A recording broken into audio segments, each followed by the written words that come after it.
हे guys, welcome back once again. दोस्तों, आज की कहानी जो एक्सप्लेन करने जा रहे हैं वो एक 16 साल के लड़के स्टीव और उसकी टीचर लॉयला की है। एक ऐसे नाजायज रिश्ते की जिसको निभाते निभाते उनकी पूरी जिंदगी खत्म हो गई।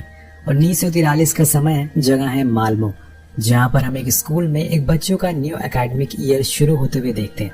सभी बहुत खुश हैं, लेकिन इससे ज्यादा वो इसलिए खुश हैं क्योंकि उन्हें पढ़ाने एक नई टीचर आई है जिसका नाम है लायला।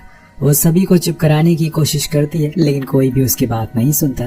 सभी बच्चे इस फ्री पीरियड में मजे लेते हैं और इसी क्लास में हम स्टीव को भी देखते हैं, जो मात्र अभी 16 साल का है। वो सब कर रहा है जो इस ग्रुप के लड़के करते हैं, और उसने एक पेपर पर सभी लड़कियों के बारे में बहुत सी बातें लिख रखी है जिसे वो सभी के साथ शेयर कर रहा है। लेकिन पहले ही दिन लॉयला स्टीव को ऐसे करते हुए पकड़ लेती है और फिर उसे बाहर बुलाती है और उसे कुछ सवाल को सॉल्व करने को कहती है। लेकिन उसका ध्यान तो क्लास में था ही नहीं, इसलिए वो उसे सॉल्व नहीं कर पाता। तो लायला उसके हाथ से वो पेपर ले लेती है जिसमें उसे बहुत सी चीजें लिखी हुई मिलती है।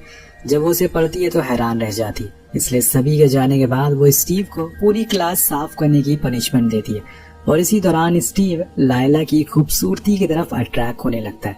उसे नहीं पता था कि ये सही है या फिर गलत, लेकिन वो बस उसे ही देखे जा रहा था। कुछ देर में लायला भी समझ जाती है कि स्टीव उसे ही देख रहा है, इसलिए वो उसे घर जाने को कह देती है।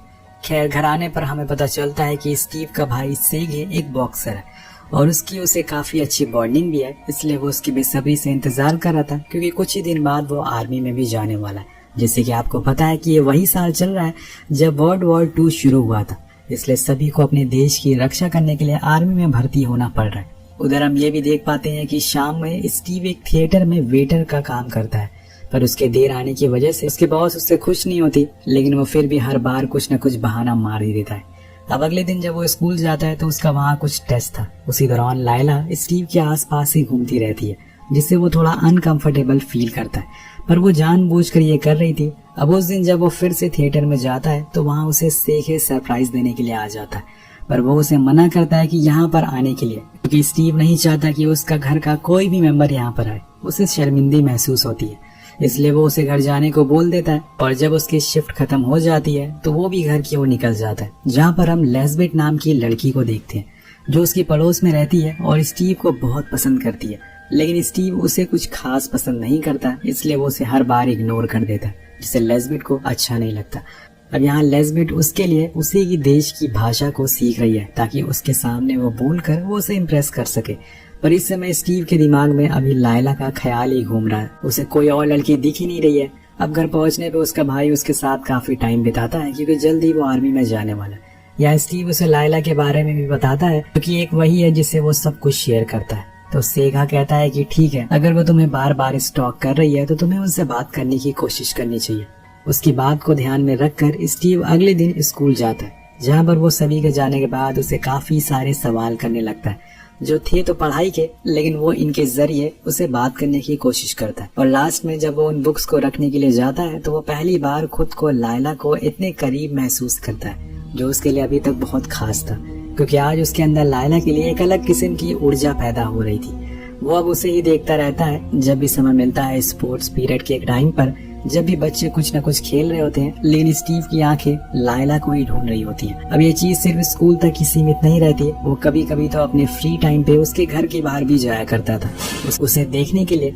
लायला को भी अच्छे से पता चल चुका था कि स्टीव उसके लिए क्या सोचता है, इसलिए वो भी उसकी तरफ खींचती चली आ रही थी। एक दिन जब वो स्कूल के ऊपर वाली मंजिल पर कुछ सामान लेने के लिए जाने लगी तो उसके पीछे पीछे स्टीव भी चला जाता है। हालांकि जब लायला ने उसे अपने पीछे देखा तो उसे बुरा नहीं माना, पर यहाँ स्टीव को वो मौका मिल चुका था जो वो चाहता था। दोनों एक दूसरे को किस करते हैं, पर बीच में ही लायला उसे छोड़कर ऊपर चली जाती है, जहाँ पर वो फिर एक दूसरे के करीब आ जाते हैं। लेकिन तभी वहाँ कोई टीचर आ जाता है, इसलिए उन्हें जाना पड़ता है। अब यहाँ पर स्टीव कुछ बहुत ही अजीब हरकतें करना शुरू कर देता है। वो उन सभी चीजों को छूने और महसूस करने लग गया था जिसको लायला ने छुआ था, जैसे कि वो उसकी क्लास में रखी चेयर को किस करने लगता है जिस पर वो आकर हर रोज बैठा करती थी। ऐसा करते हुए उसके दोस्त भी उसे देख लेते हैं और पूछते हैं कि तुम चेयर क्यों सूंघ रहे हो, पर वो उसे कुछ और बहाना मार देता है और वहाँ से चला जाता है। एक दिन जब जंग में सभी प्लेन उड़ने के लिए तैयार हो रहे थे तो सभी स्कूल के बच्चे बाहर आ जाते हैं, उन्हें देखने लग जाते हैं। लेकिन यहाँ पर भी स्टीव को कुछ हो जाता है। वो सब कुछ छोड़कर लायला के घर चला जाता है, लेकिन वो अंदर जाने से अभी डर रहा था,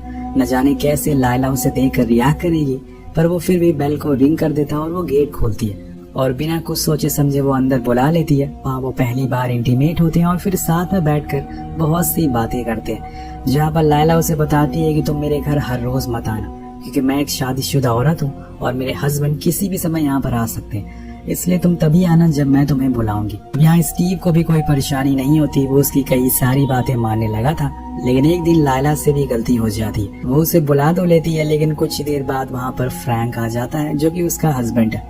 स्टीव भागता है, लेकिन आखिर में फ्रैंक उसे देख लेता है, पर वो उसे लगता है कि ये शायद लायला का कोई स्टूडेंट है और उसे यहाँ पर कोचिंग लेने के लिए आया है, इसलिए वो उसे कुछ नहीं कहता और वहाँ से चला जाता है। अब इसके बाद लायला को भी बहुत बुरा लगता है, उसे लगता है कि शायद फ्रैंक को सब पता चल चुका होगा, लेकिन ऐसा कुछ नहीं हुआ था। और जब इस बारे में उसे पता चलता है तो वो थोड़ा शांत होती है, लेकिन इन सब चीजों से उन दोनों के रिश्ते में कोई दरार नहीं आती। दोनों को जब भी मौका मिलता है वो एक दूसरे से मिल लेते हैं। समय के साथ साथ एक दूसरे के और करीब आते जा रहे थे। क्लास के टाइम पर एक दूसरे को देखकर वो मुस्कुराते हैं, फिर स्कूल के ऑफ होने के बाद वो मिलते हैं। अब ये सब आम हो गया था, लेकिन इन्हें ये नहीं पता था कि ये सब उन्हें आगे जाकर क्या दिखाने वाला है। वो उन्होंने कभी सोचा नहीं होगा, लेकिन इन्हें ये नहीं पता कि ये सब उन्हें आगे जाकर क्या दिखाने वाला है। पर एक दिन सेगा का बॉक्सिंग डे मैच आता है, जो उसका आखिरी होने वाला था, क्योंकि उसके बाद वो आर्मी में चला जाएगा। स्टीव अपने थिएटर में काम खत्म करके सीधा बॉक्सिंग देखने चला जाता है, पर वहाँ पर सेगा की खूब पिटाई होती है और वो जब घर आता है तो उसके मुंह की हालत कुछ ठीक नहीं थी। उसके मुंह की दुर्दशा बिगड़ी हुई थी। पर उस रात वो दोनों बहुत बातें करते हैं, क्योंकि फिर पता नहीं उन्हें कब मिलने का मौका मिलेगा। जब कुछ रात हो जाती है तो स्टीव को अपने डैड की खराटों की वजह से नींद नहीं आ रही थी, इसलिए वो सीधा लायला के घर चला जाता है। उसके पास उसके घर की चाबियां भी होती है, इसलिए वो गेट को खोल लेता है और उसे लगता है कि शायद वहाँ फ्रैंक नहीं होगा, लेकिन वो उस रात वहीं होता है और उसे फिर से देख लेता है। लेकिन उसकी किस्मत अच्छी थी कि वो नींद में होता है, इसलिए उसे देख नहीं पाता और इसी का फायदा उठाकर वो आज यहाँ से बच जाता है। वैसे ही कहानी आगे बढ़ती है और एक दिन जब लायला का जन्मदिन होता है तो वो उसके लिए प्रेजेंट लेकर जाता है। वहाँ एक बार फिर उसकी मुलाकात फ्रैंक से हो जाती है, लेकिन वो उसे कुछ कहता नहीं, क्योंकि अभी तक उसे सच्चाई पता नहीं थी। लेकिन यहाँ दोनों एक दूसरे से बातें करना शुरू कर देते हैं, जिसमें इनकी दोस्ती भी होने लग गई थी, क्योंकि दोनों के विचार और सोच कुछ हद तक सेम थे। फ्रैंक उसे वो सब बातें बताने और कहने लगता है जो कि वो सुनना चाहता है। उसे वो कई सारे गानों के बारे में भी बात करता है जो वो हमेशा अपने दोस्तों के साथ में बातें किया करता था। स्टीव को ये दोस्ती रास आ रही थी, इसलिए वो उसके साथ समय बिताना शुरू कर देता है, लेकिन वो लायला के साथ अपने रिश्ते को जारी रख। अब इसी तरह से दोनों के रिश्ते चलते रहते हैं। एक दिन फ्रैंक घर पर आता है तो वहाँ से स्टीव मिलता है, जहाँ पर वो दोनों बातें किया करते हैं और साथ में ड्रिंक भी करते हैं। यहाँ स्टीव को ये अच्छे से पता था कि फ्रैंक एक अच्छा इंसान है, लेकिन शायद उसकी अपनी बीवी से इसलिए नहीं बनती क्योंकि वो शराब पीता है, इसलिए वो हमेशा उसे दूर ही रहती है। अब घर जाते टाइम वो उन गानों की सीडीज ले जाता है, वहाँ जाके उन्हें प्ले करने लगता है, लेकिन जब वो उन गानों को उसके डैड सुनते हैं तो वो फौरन जाकर उन्हें बंद कर देते हैं, क्योंकि इस समय स्टीव अपने उस दौर में है जहाँ पर उसे अपने परिवार के अलावा सभी लोग सही लगते हैं। खैर, अब एक दिन जब स्टीव लायला के घर पर होता है तो दोनों साथ में और शर्टलेस होते हैं, और इसी समय वहाँ पर फ्रैंक आ जाता है, जिसे देखकर स्टीव डर जाता है। लेकिन वो कहता है कि घबराओ मत, मुझे पता है कि तुम्हारे और मेरी बीवी के बीच में संबंध है। मुझे पहले से ही तुम्हारे बारे में सब कुछ पता था, लेकिन मैंने कभी कुछ नहीं कहा, क्योंकि स्टीव अपनी सफाई में कुछ कहना चाहता था, लेकिन फ्रैंक उसे रोक देता है और खुद की कहानी बताना शुरू कर देता है कि कैसे जब उसकी शादी हुई थी तो उस समय वो किसी और के साथ सोया करता था, और फिर एक दिन इस बारे में लायला को पता चल गया। तब से लेकर वो उसे कभी भी सीधे मुंह बात नहीं करती, क्योंकि उसने उसे धोखा दिया, और उस दिन के बाद से मैंने उसे कभी भी कुछ नहीं कहा। पर मैंने उस दिन से शराब पीना शुरू कर दिया और इसी को अपना सहारा बना लिया। ये सब बातें स्टीव के लिए काफी अजीब थी, उसे कहीं न कहीं बुरा भी लग रहा था। अभी उसकी उम्र भी बहुत छोटी है, इसलिए उसे ये सब क्या हो रहा है कुछ समझ नहीं आ रहा है। बस गो विद द फ्लो वाले फॉर्मूले के साथ आगे बढ़ रहा था। उधर लेस्बिट भी अब समय के साथ साथ उस लैंग्वेज को सीखने लगी थी ताकि वो स्टीव को इम्प्रेस कर सके। लेकिन उसकी दोस्त बताती है कि लड़के इन सब चीजों से खुश नहीं होते, तुम्हें कुछ और ट्राई करना होगा। इसलिए अब उस फेयरवेल वाले दिन का इंतजार करने लगी थी जब उसकी सोसाइटी वाले साथ में बैठ के साथ खाना खाते। खैर, यहाँ पर अब सेगी आर्मी में जा चुका है और समय के कुछ अंतराल के बाद उसके लेटर भी आते हैं, जिसे पढ़कर वो बहुत खुश होता है। यहाँ क्या क्या हो रहा है वो सब बताता है। उधर अब फ्रैंक और स्टीव रोज मिलने लग जाते हैं। दोनों अपने अपने पसंदीदे गाने को सुना करते थे। स्टीव फ्रैंक को समझाने लगा था कि शराब कैसे उसकी जिंदगी को खत्म कर रही है। अगर ऐसा ही सब कुछ चलता रहा तो एक दिन जल्दी ही मर जाएगा। लेकिन स्टीव उसे समझाता है कि तुम्हें ये शराब पीना कम करना पड़ेगा, और उसके कहने पर वो उसकी बात भी मानता है। और अच्छी आदतों को अपनाने लगता है। ये सब लायला भी देख रही थी और उसे फ्रैंक ऐसे देखकर अच्छा लग रहा था। अब एक हफ्ते के बाद फेयरवेल डे आ जाता है। जैसे कि मैंने आपको बताया था, लेस्बिट स्टीव को लेकर अपने घर जाती है और वहाँ वो उसके सामने अपने कपड़े उतार देती है, पर स्टीव उसे इंटीमेट होने से मना कर देता है क्योंकि वो उसे प्यार नहीं करता था, जिससे कि लेस्बिट का दिल टूट जाता है और वो रोने लगती है। असल में स्टीव को खुद समझ नहीं आ रहा था कि असल में वो इस समय क्या कर रहा है, क्योंकि अगर लायला को स्टीव पसंद नहीं है तो वो उसके साथ क्यों रह रही है। यही सवाल वो उसे पूछता है तो वो कहती है कि हाँ ये सच है, लेकिन अगर मैंने उसे छोड़ दिया तो वो और शराब पीना शुरू कर देगा, इसलिए मैं उसके साथ उसकी जिंदगी बचाने के लिए रहती हूँ। उधर कुछ दिन बाद अमेरिका में नायलन का बिजनेस ठप हो जाता है। हर तरफ दंगे होना शुरू हो जाते हैं। इस वजह से फ्रैंक का कारोबार भी ठप हो गया था और इसीलिए उसने फिर से शराब पीना शुरू कर दिया।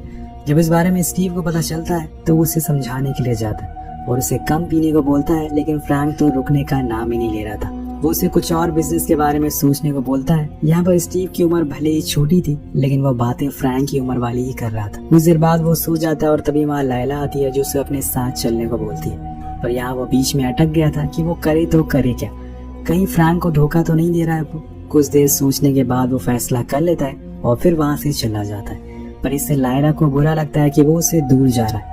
अगले दिन वो क्लास में भी उसे कुछ खास बातचीत नहीं करता और यही बात लायला को खाना शुरू कर देती है। वो बहुत कोशिश करती है कि उसके करीब आ सके, लेकिन वो उससे दूर ही होता रहता है। वहाँ से सीधा गर्ल्स चेंजिंग रूम में वो चला जाता है, जहाँ पर वो लेस्बिट से छुपकर मिलता है और दोनों करीब आते हैं। लेकिन लेस्बिट को अभी भी कुछ पता नहीं है उसकी और टीचर के बारे में। वही स्टीव तो बस लायला से खुद को दूर करने के लिए लेस्बिट के पास ही आया है। पर जो भी बात हो, लेस्बिट यहाँ पर खुश थी कि स्टीव अब उसके पास है। एक दिन जब स्टीव घर पर होता है तो उस समय उसके पास एक टेलीग्राम आता है जिसमें लिखा था कि उसका भाई जिस सबमरीन में था उस पे कल रात हमला हुआ है, जिसमें उसके भाई की मौत हो गई। अब ये झटका वो बर्दाश्त नहीं कर पाता और रोने लगता है, लेकिन अपनी माँ को इस बारे में कुछ नहीं बताता। पर कुछ ही देर बाद उन्हें अंदाजा हो जाता है कि स्टीव उनसे कुछ छुपा रहा है। जब उन्हें सच्चाई पता चलती है तो वो दोनों एक साथ बैठकर रोने लगते हैं। स्टीव उन्हें हौसला देता है कि अभी शिप की तलाशी हो रही है, क्या पता मेरा भाई अभी जिंदा हो। लेकिन सच्चाई में उस शिप में कोई भी जिंदा नहीं बचा था। वहीं दूसरी ओर लायला गुस्से में पागल होती जा रही थी स्टीव से ना मिलने की वजह से। वो फैसला कर लेती है कि वो अब उसे मिलने के लिए थिएटर जाएगी, जहाँ पर वो काम करता है। वहाँ पर उस दिन लेस्बिट भी मौजूद थी और जब वो स्टीव को ढूंढने के लिए जाती है तो वहाँ वो स्टीव को टीचर के साथ देख लेती है और जब उनके बारे में उसे पता चलता है तो वो भाग जाती है और बाहर आने पर स्टीव उसे बहुत समझाता है, लेकिन वो कुछ सुनने को राजी नहीं थी। अगले दिन स्टीव लायला के घर जाता है इस रिश्ते को खत्म करने के लिए, लेकिन वहाँ तो लायला शराब के नशे में ही मगन थी। वो जब इस बारे में सुनती है तो पागलों जैसी चीजों को करना शुरू कर देती है और खुद को तकलीफ देने लगती है। इसलिए स्टीव को मजबूरन इस रिश्ते को कायम रखना पड़ता है। कुछ दिन के बाद जब सभी बच्चे स्कूल में होते हैं तो वहाँ पर लायला स्टीव को बताती है कि वो फेल हो गया। वो समझ गया था कि वो ऐसा क्यों कर रही है, क्योंकि वो उसे रिश्ते को तोड़ना चाहता है। वो उससे बात करने की भी कोशिश करता है, लेकिन लायला उसकी कोई बात सुन नहीं रही थी। वो चाहती थी कि वो उसके साथ वैसे ही रहे जैसे वो पहले रहा करता था, लेकिन अब वो दोबारा उस गलती को दोहराना नहीं चाहता। इसलिए क्लास में जब वो उसे सेड्यूस करने की कोशिश करती है तो यहाँ गुस्से में स्टीव डेस्क को ही लात मार देता है, जिससे उसके प्रिंसिपल का बुलावा भी आता है, जहाँ पर वो उसे बताते हैं कि अब उसे दोबारा से क्लास को रिपीट करना होगा, मतलब 1 साल उसका बर्बाद हो जाएगा। ये सुनकर वो भागते हुए क्लास में जाता है और वहाँ जाकर उन रजिस्टर में अपने मार्क्स को ढूंढना शुरू कर देता है, लेकिन उन पेजेस को लायला ने फाड़ दिया था। अब वो यहाँ से सीधा फ्रैंक के पास जाता है ताकि वो लायला से बात करे और वो उसे पास करवा दे, लेकिन वो तो नशे में ही धुत था, इसलिए कुछ सुनता ही नहीं। एक दिन क्लास में प्रिंसिपल आता है और वो उसे अपने साथ ले जाता है क्योंकि उससे उस समय उसके भाई के बारे में पता चल गया था। लेकिन तभी हम देखते हैं कि आसमान में कुछ प्लेन आ जाते हैं जो स्कूल के ऊपर ऑयल गिराना शुरू कर देते हैं, जिससे कुछ बच्चे घायल भी हो जाते हैं, पर ज्यादा कुछ नुकसान नहीं होता। वहाँ दूसरी ओर स्टीव की हालत अब बहुत बेकार हो चुकी थी। एक तो वो फेल हो गया था, दूसरा उसके भाई की मौत उसे अंदर से तोड़ती जा रही थी। वो पूरी रात थिएटर में बैठकर उसी रील को देखता रहता है जिसमें उसके भाई की मौत हुई थी। कुछ दिन बाद सभी सैनिकों का फ्यूनरल होता है, जहाँ पर सभी का परिवार होता है। वापस जाते टाइम स्टीवन की माँ को लगता है कि शायद वो रात में काम करता है, इसीलिए वो फेल हो गया, क्योंकि अभी उन्हें उनकी सच्चाई पता नहीं होती। पर वो कहता है कि आप जो सोच रही हैं वैसा कुछ नहीं है, इसके पीछे कुछ और कारण है, लेकिन जब मैं बड़ा हो जाऊंगा तब मैं आपको वो बात बता दूंगा। इसके बाद वो जाकर अपने डैड को संभालता है जो पूरी तरह से अंदर से टूट चुके अपने बेटे को खोने की वजह से। कहानियां और आगे बढ़ती है और कुछ दिनों के बाद रिजल्ट सेरेमनी होती है, जहाँ पर सभी बच्चों को रिजल्ट दिया जाता है। और जब बारी आती है स्टीवन की तो वो सभी के सामने लैला को कुछ ऐसा करके दिखा देता है जिससे कि वो शर्मिंदा हो जाती है और बिना रिजल्ट लिए वो चला जाता है। लेकिन उस हरकत से लायला बहुत परेशान हो जाती है और शर्मिंदा भी, और इधर स्टीव स्कूल में जाकर सारी उन बुक्स को लेकर वहाँ से चला जाता है, क्योंकि अब उसे खुद के ऊपर ध्यान देना है, उसे खुद को साबित करना है और वो खुद को काबिल बनाना चाहता है। इसी के साथ ये कहानी ये खत्म हो जाती है। वेल गाइस, कभी कभी हम अनजानी में या फिर हम कभी कभी ऐसे कोई फैसले कर लेते हैं जो आगे जाकर हमारी जिंदगी में बहुत नुकसान करते हैं, लेकिन उस टाइम हमें लगता है कि ये सही है, पर आगे जाकर वो ऐसा घाव हमारी जिंदगी पर दे जाते हैं जो शायद हम कभी भूल नहीं पाते। अगर आपके साथ भी कुछ ऐसा हुआ है तो नीचे कमेंट करके जरूर बताएगा। मिलते हैं अगले वीडियो में। Peace out.